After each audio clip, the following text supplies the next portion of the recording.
Here's how to avoid having to go no contact with your ex and to not have to go through this super long time period where you don't talk to each other. Hey, I'm Coach Benny and I help people get their exes back. And before I did this, I was a dating coach for a while. And one of the things I really had to pay close attention to is how to create attraction in other people. And I understand it at this really micro level from having done this for years with online dating clients. And I use that experience to help you get your ex back. Now, I am going to be honest with you. The only way that you can avoid going no contact with your ex is if they have an interest level in you that's high enough where they are going to text you first. Maybe it won't be right away. Maybe it'll be a week or just however long it's going to be. But they need to make the next move and text you first in order for you to avoid having to go no contact. If there's no chance in hell they're ever going to message you again, per se, you are going to have to go to no contact, and then at the end of that time period, you reach out to them. But if that's not the case, you can start to avoid no contact. But just because you're in contact with your ex, it doesn't necessarily mean that you're having an effect on them, right? That you're actually going to get somewhere. And that's what we're going to discuss in this video. For the average person that doesn't know how to get somewhere with their ex, that doesn't understand attraction, they might need no contact, even if they didn't really have to go no contact, just to create enough novelty factor about themselves and make their ex miss them enough in order to get somewhere just by the way they normally act, 3 months in the future, 5 months in the future with their ex. But if you pay attention to the principles of attraction, you can have an effect on your ex in the contact time that you have right now without actually having to take that big long break. So what does this look like? Number one, you have to emotionally discipline yourself.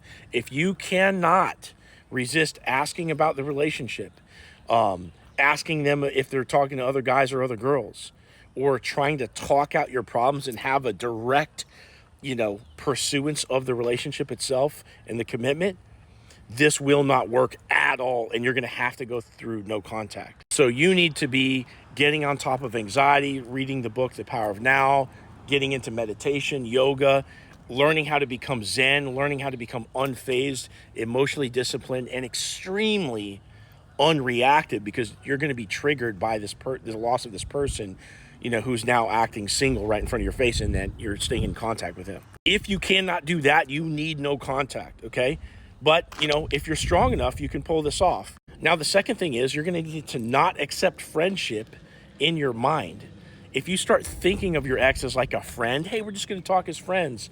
Yeah, it might feel good that you get to stay in contact with them, but guess what? It's going to be stale contact. It's not going to be the kind of contact that you want. Now, all of a sudden, they're going to be crying on your shoulder about, how Chad just, fucked them and left them alone. And now they're crying on your shoulder about like the other guy or the other girl, for example. And that's going to be a mess. So you never accept friendship in your mind. Every time you talk and interact with them, you're trying to hit them with charisma. You're trying to have this effect on them of anytime they're around you, they're feeling good.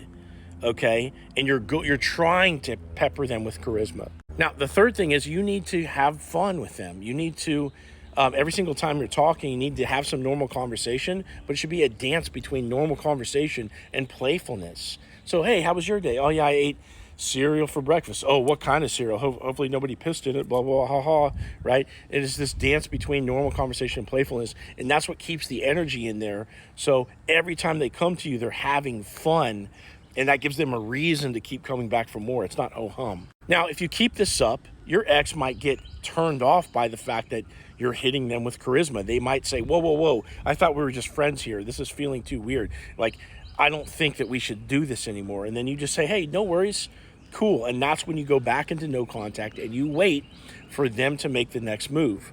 But by doing that, you've set the tone that's like, hey, anytime you come into my space, you're going to get hit with charisma. Hey, this bubble right here, whoever comes into this cannot resist this, right? This is a fun space.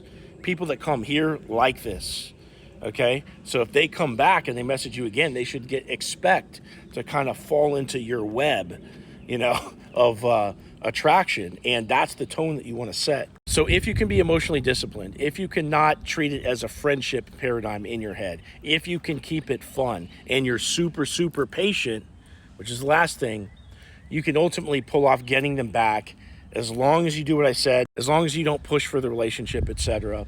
And slowly over time, you'll have that effect on them where eventually you can get back into a relationship. Now, if you want my help with a process like this, click into my profile, click this link, set up a call with me, tell me your story, and we'll go over exactly how to pull this off, and we'll talk to you then.